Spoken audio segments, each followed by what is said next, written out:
Hello everyone, जैसा कि आप देख सकते हैं आज हम क्लास 6 एनसीईआरटी इंग्लिश सप्लीमेंट्री की बुक है जो कि अ पैक्ट विद द सन का चैप्टर 3 डिस्कस करने जा रहे हैं।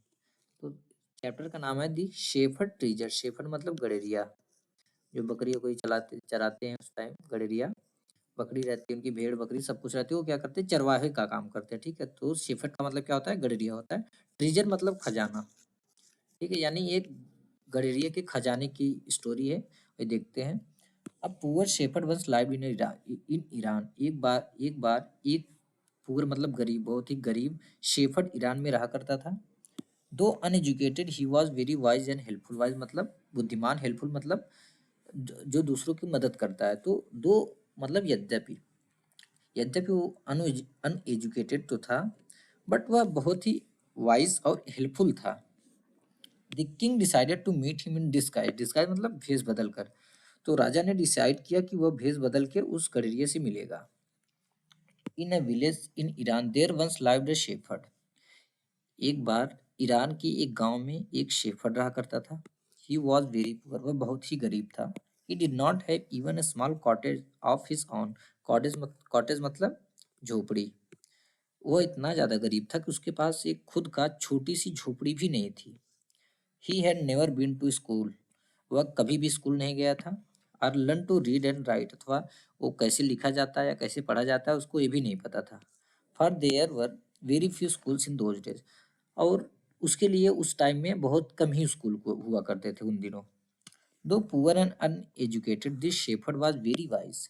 यद्यपि यह शेफर्ड जो था पुअर और अनएजुकेटेड था। अनएजुकेटेड मतलब पढ़ा लिखा नहीं था।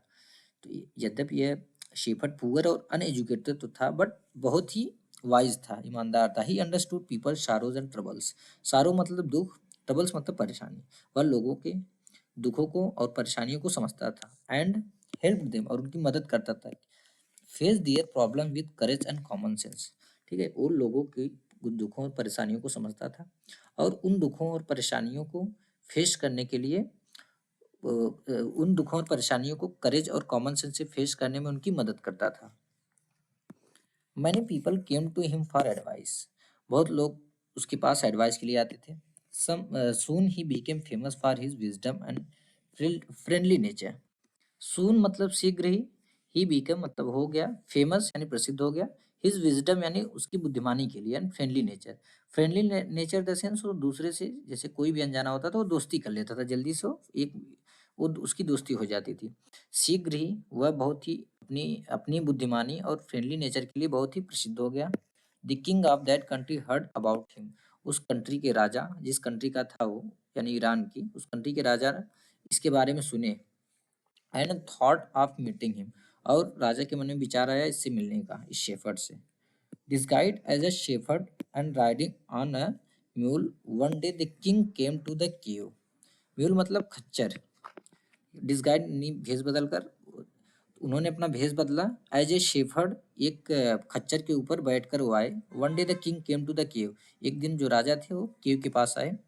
Where the wise shepherd live, जहाँ पे वो बुद्धिमान शेफर्ड रहता था। As soon as shepherd saw the traveller coming toward the cave. जैसे ही उस शेफर्ड ने एक ट्रेवलर को देखा कि उसकी केव की साइड आ रहा है, he rose to welcome him. वह उनका स्वागत करने के लिए उठा। He took the tired traveller inside the cave. वह उस टायर्ड मतलब थके हुए ट्रेवलर को केव मतलब गुफा के अंदर ले गया। Gave him water to drink and share of his own meagre meal. Meagre meal मतलब रूखा सूखा। ठीक है, तो उसने उस ट्रेवलर को पानी दिया, पीने को पानी दिया, और जो उसका खाना था, जो भी उसका रूखा सूखा मील था, वो उससे शेयर किया, यानी कि उसको खाने को दिया। The king rested for the night in the cave. पूरी नाइट यानी पूरी रात भर उस राजा ने केव में रेस्ट किया।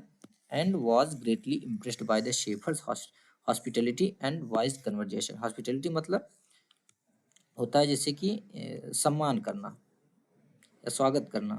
जैसे कोई अगर मेहमान आता है घर पे तो हॉस्पिटलिटी बोलते हैं, यानी अतिथि सत्कार या अतिथि सम्मान। ठीक है, तो राजा उसकी हॉस्पिटलिटी, शेफर्ड की हॉस्पिटलिटी से बहुत ही ज़्यादा ग्रेटली इम्प्रेस मतलब बहुत ज़्यादा इम्प्रेस हुआ। और उसके जो वाइज कन्वर्जेशन यानी वो सही बातें करता था, बुद्धिमत्ता वाली बातें करता था।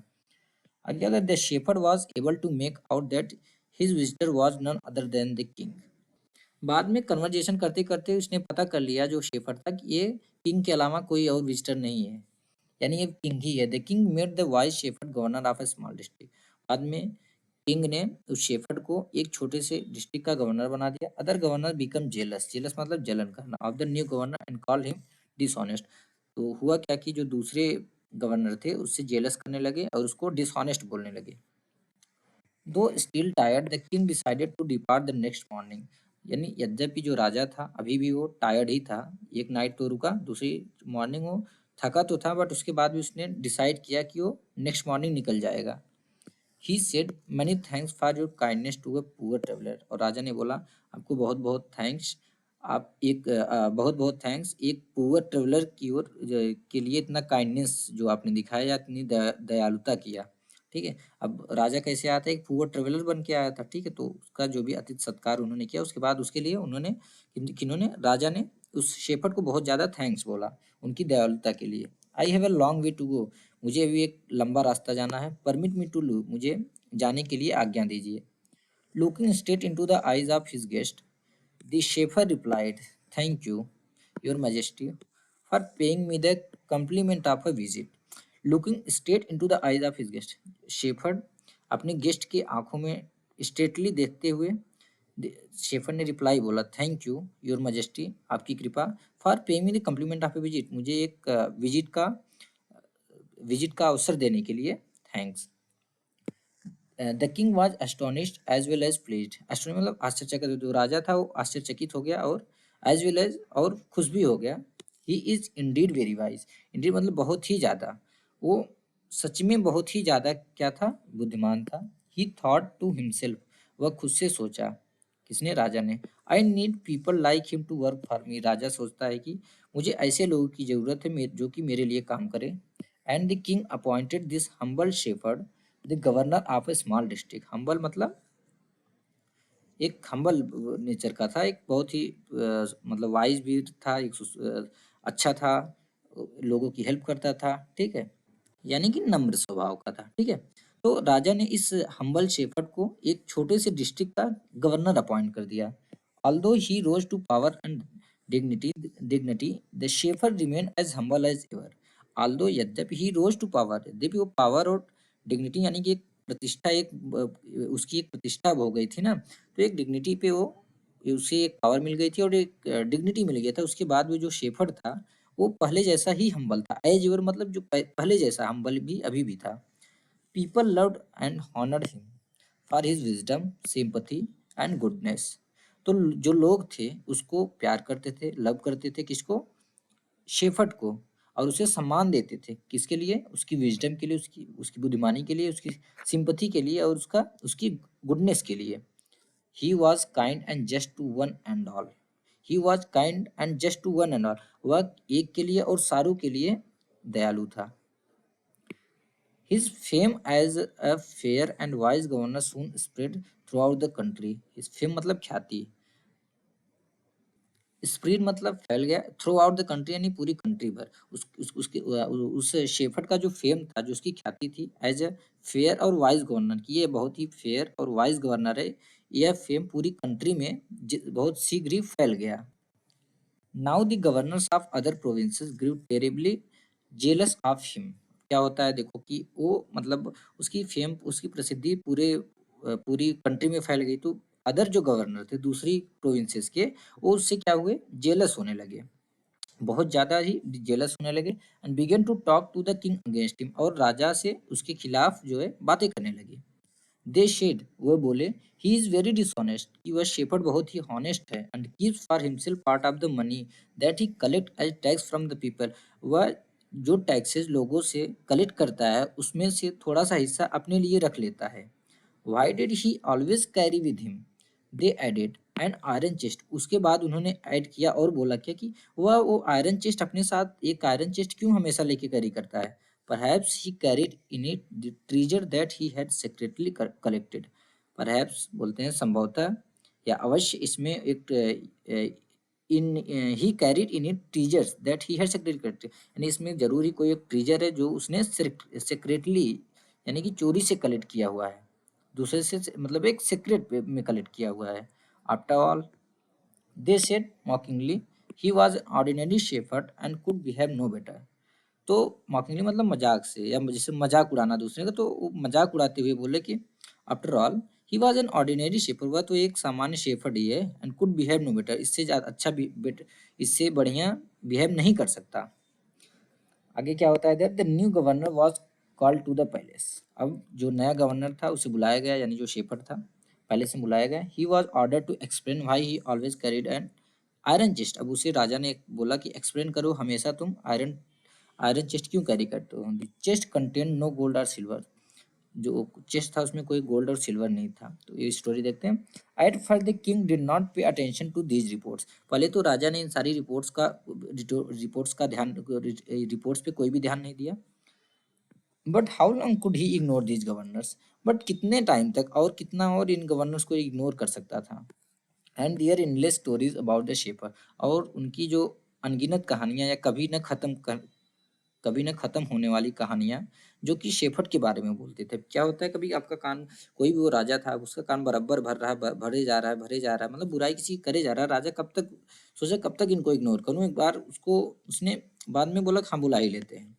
तो वन थिंग वॉज सर्टेन, एक चीज तो निश्चित था, the king discovered the new governor did carry an iron chair with him all that. एक चीज तो कंफर्म था क्योंकि इसको किंग ने डिस्कवर किया हुआ है, इसको किंग ने लाया हुआ है। The new governor did carry an iron chair with him all the time. ठीक है, तो राजा ने डिस्कवर किया एक चीज क्या, कि जो नया गवर्नर है, ठीक है, एक चीज राजा ने देखा कि एक आयरन चेस्ट नया गवर्नर लेके जाता है हमेशा, इसको राजा ने डिस्कवर किया। तो जो आगे बोलता है, the new governor did carry N iron chest with him all the time. जो नया गवर्नर था वो एक आयरन चेस्ट अपने साथ हमेशा लेके कैरी करता था। सो इसलिए वन डे, एक दिन, the new governor was summon, summon मतलब बुलाना, टू द पैलेस। एक दिन नए गवर्नर, जो नया गवर्नर था, जो शेफर्ड था, उसे पैलेस पे बुलाया गया। He came riding on his camel, वह अपने कैमल पर चढ़ कर आया। And to everyone's delight the famous iron chest was there fastened securely behind him on the camel's back. On everyone delight यानी लोगों को खुश करते हुए या लोगों की प्रशंसा से वो राइडिंग कर कैमल पे आया। The famous iron chest was there fast and securely behind him to the camel's back. और आज वहां पे सभी लोगों ने देखा कि एक जो है आयरन की चेस्ट जो है कैमल के बैक पे उसके पीछे बधी हुई है। Now the king was angry, अब राजा क्रोधित हो गया था। He thundered, why do you always carry that iron chest with you. Thunder मतलब गरजना या जोर से चिल्लाना। तो गुस्से में बुलाया कि why do you always carry that iron chest with you, तुम हमेशा उस आयरन चेस्ट को अपने साथ क्यों कैरी करते हो। व्हाट डज इट कंटेन्स, में क्या है। द गवर्नर स्माइल, गवर्नर ने स्माइल किया, यानी जो शेफर्ड था उसने स्माइल किया। He asked his servant to bring in the chest, उसने अपने सर्वेंट को बोला कि चेस्ट लेके आओ। How eagerly the people standing around waited for the shepherd to be found out. Eagerly मतलब बेसब्री से, जो वहाँ पे भीड़ खड़ी थी, जो लोग वहाँ पे खड़े थे, वो लोग बेसब्री से इंतजार कर रहे थे कि इस चीज से जो शेफर्ड है कैसे निकलता है। But how great was their astonishment and even of the king himself when the chest was open. Astonishment मतलब अचंभा हो जाना, आश्चर्य में पड़ जाना। बट जैसे ही चेस्ट ओपन किया गया, उस शेपर्ड उस चेस्ट को जैसे ही ओपन किया गया, तो जो वहाँ के लोग थे बहुत ज्यादा आश्चर्य में पड़ गए, एकदम अचंभित हो गए। इवन राजा भी अचंभित हो गया। No gold or silver or jewels but an old blanket was all that came out. और उसमें न ही कोई गोल्ड था, न ही कोई सिल्वर था, न ही कोई आभूषण था। But an old blanket wall all that came out, but एक पुराना सा ब्लैंकेट यानी कंबल उसमें से बाहर आया। Holding it up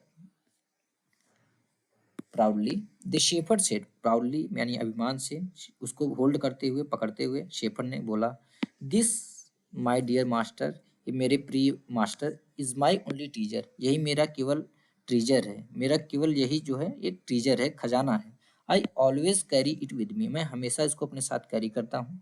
but why do you carry such an ordinary blanket with you, तो राजा का क्वेश्चन था आगे कि बट तुम इतना ऑर्डिनरी, एक ऑर्डिनरी ब्लैंकेट अपने साथ क्यों कैरी करते हो। Surely you are the governor of a district, the king asked, राजा ने बोला कि श्योरली तुम एक डिस्ट्रिक्ट के गवर्नर हो, बट फिर भी तुम एक ऑर्डिनरी ब्लैंकेट अपने साथ क्यों कैरी करते हो। तो विद द शेफर रिप्लाइज, उसके बाद शेफर ने रिप्लाई किया विद द क्वाइट डिग्निटी, थोड़ा एकदम डिग्निटी के साथ, this blanket is my oldest friend, यह ब्लैंकेट मेरा सबसे पुराना मित्र है। It will still protect me if या अभी भी मेरी रक्षा करेगा अगर एट एनी टाइम किसी भी समय your majesty should wish to take away my new clothes. Clothes मतलब कपड़ा, क्लॉथ कपड़ा।